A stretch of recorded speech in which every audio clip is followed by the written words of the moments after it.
தலைவர் அவர்களே, உணவு நிலைமை குறித்த கொள்கை விளக்க குறிப்பின் மீது ஒரு சில வார்த்தைகள் கூற விரும்புகிறேன்.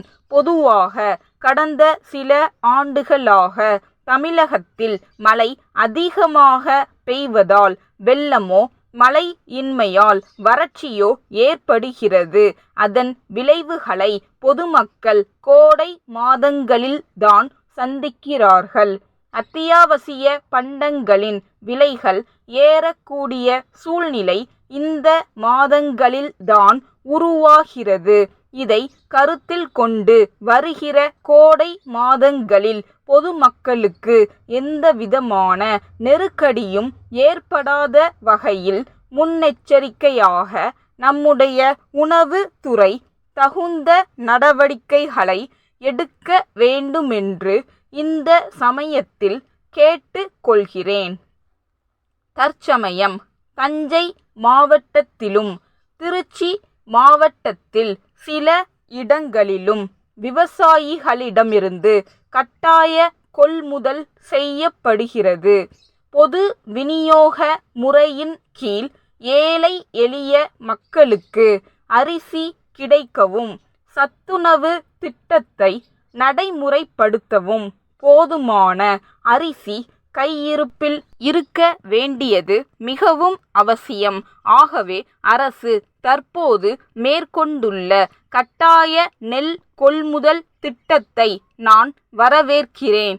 கொள்முதல் நிலையங்களில் பணியாற்றும் ஊழியர்களின் பணியை நிரந்தரப்படுத்த வேண்டும் என்ற ஒரு கோரிக்கை நீண்ட நாட்களாகவே இருந்து வருகிறது. அந்த கோரிக்கையையும் அவர்களுடைய மற்ற வேண்டுகோள்களையும் அரசு பரிவுடன் பரிசீலித்தால் அந்த ஊழியர்கள் தங்கள் பணியில் ஊக்கத்துடன் ஈடுபட உதவியாக இருக்கும் என்பதை இந்த நேரத்தில் தெரிவித்துக் கொள்ள விரும்புகிறேன். நமது மாநிலத்தை பொறுத்தவரையில் அரிசிக்கு அடுத்தபடியாக பருப்பு முக்கிய உணவு பொருளாக இருக்கிறது. பருப்பு இல்லாமல் கல்யாணமா என்று ஒரு பழமொழி தமிழ்நாட்டில் வழங்கி வருகிறது. முக்கியமாக அசைவ உணவு சாப்பிடும் பழக்கம் இல்லாதவர்கள் பருப்பு வகைகளை அதிகம் உணவில் சேர்த்து கொள்வது அவர்களுடைய உடல் நலத்திற்கு நல்லது என்று மருத்துவர்கள் கூறுகிறார்கள். பருப்பு சாகுபடியை அதிகரிப்பதற்காக நாம் ஒரு சிறப்பு திட்டத்தை நடைமுறைப்படுத்தி வந்தாலும் கூட நமது தேவைகளுக்கு நாம் இப்போதும் வட மாநிலங்களையே நம்பி இருக்க வேண்டிய சூழ்நிலை இருக்கிறது. ஆகவே நாம் ஒரு விஷயத்தில் முன்னெச்சரிக்கையாக இருக்க வேண்டி இருக்கிறது. துவரம் பருப்புடன் அதை போலவே தோற்றம் அளிக்கிற ஆனால் தீராத வியாதிகளுக்கு காரணமாக இருக்கிற வேறு ஒரு பருப்பு வகை கலப்படம் செய்யப்படுகிறது.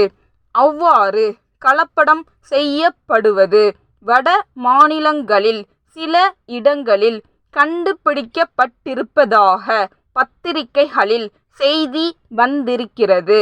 இதை மனதில் கொண்டு உணவு பொருட்களில் குறிப்பாக பருப்பு வகைகளில் கலப்படம் நடைபெறாமல் கண்காணிக்க அரசு எல்லாவிதமான நடவடிக்கைகளையும் எடுத்துக்கொள்ள வேண்டும் என்று கேட்டுக்கொள்கிறேன்.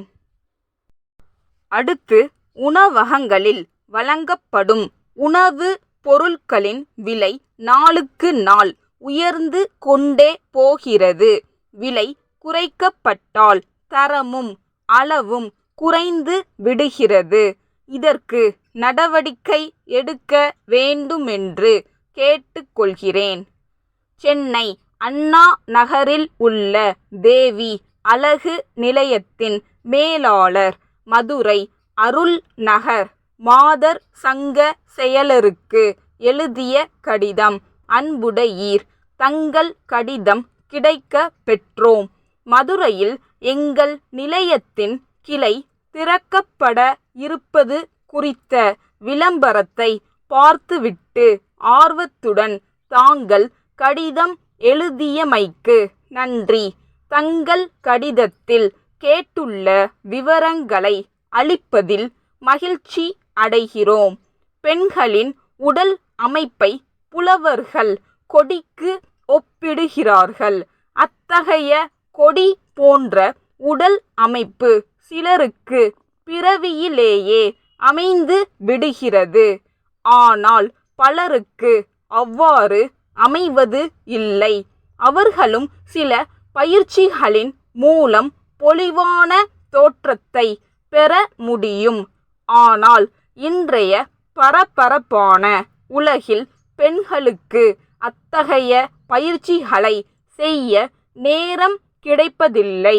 எனவே எளிய முறையில் சீரான உடல் அமைப்பை எல்லா வயதினரும் பெற எங்கள் நிலையம் முனைகிறது. எங்கள் எளிதான முறைகள் விஞ்ஞான பூர்வமானவை. இந்த முறைகள் மேல் நாடுகளில் வெற்றிகரமான விளைவுகளை ஏற்படுத்தி உள்ளதால் உடல் நலத்திற்கு ஊறு விளைவிப்பதில்லை. நீராவி குளியல் வசதி, சிகை அலங்கார நிலையம் மற்றும் ஒப்பனை செய்யும் பணியும் உண்டு. தங்கள் நம்பிக்கையுள்ள